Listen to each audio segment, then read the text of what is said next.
మరి ఈ సమయంలో మనము ఒక చిన్న మాట చదువుకొని ముగించుకుందాం. నిర్గమకాండం 25:8 దేవుడు ఇచ్చినటువంటి ఆజ్ఞ, నేను వారిలో నివసించున్నట్లు వారు నాకు ఒక పరిశుద్ధ స్థలము నిర్మించవలెను అని ఇశ్రాయేలీయులతో చెప్పుము అని దేవుడు మోషేకు ఆజ్ఞాపించాడు. దేవుడు నివసించడానికి ఒక స్థలం కావాలి. స్థలము మాత్రమే కాదు, అది పరిశుద్ధ స్థలమై ఉండాలని దేవుడు కోరాడు. అంటే పరిశుద్ధము కాని స్థలములో దేవుడు నివాసం ఉండడు అని ఆయన చెబుతున్నాడు. అపవిత్ర స్థలాలలో ఉండడు ఆయన.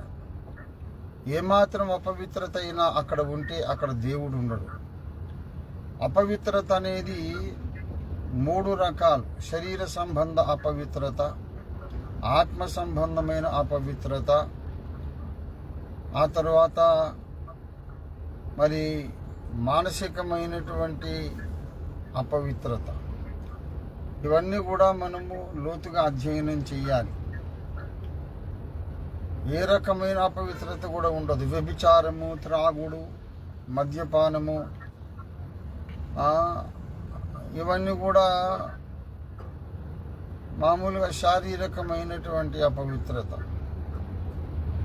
మరి ఇకపోతే మంత్రశక్తులను ఆశ్రయించడము, మంత్రశక్తులను సాధన చేయడం, అభిచారం,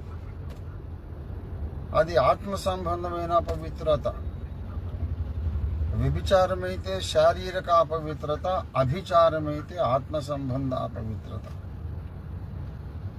మంత్రాల సాధన మాత్రమే కాదు, మంత్రాలను సాధన చేసే వాళ్ళను ఆశ్రయించడము కూడా అపవిత్రతే. ఏదైనా కష్టం వచ్చినప్పుడు మోకరించి ప్రార్థన చేయకుండా మంత్రగాళ్ళ దగ్గరికి వెళ్ళడం కూడా తప్పే. అలాంటి కార్యాలు చేస్తే అక్కడ దేవుడు ఉండడు.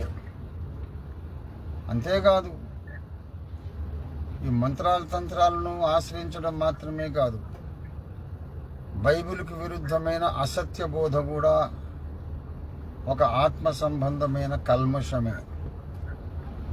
ఇకపోతే మానసికమైన హృదయ సంబంధమైన కల్మషాలు: అసూయ, ద్వేషము, కపటము, వేషధారణ,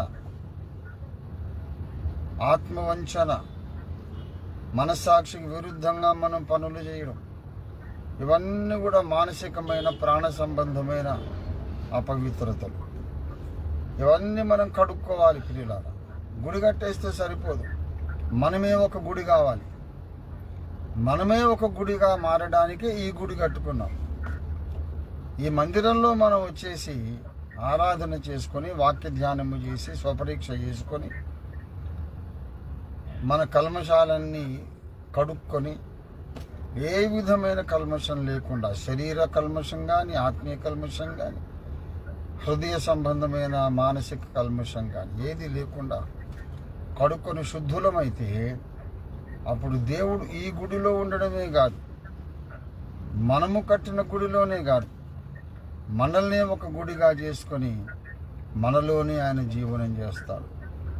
అలాంటి ఉన్నతమైనటువంటి స్థితి మనకు వస్తే మనం ఎక్కడ సంచరించినా సరే మనల్ని చూసే ప్రతి ఒక్కళ్ళు కూడా కల్వరి శిలువ వైపు ఆకర్షించబడతారు, రక్షణ పొందుతారు. న్యాయపీఠం ఎదుట మనకందరికీ గొప్ప బహుమానం కలుగుతుంది. అలాంటి గొప్ప అనుభవం మనకందరికీ దేవుడు దయచేయను గాక. ఇక్కడ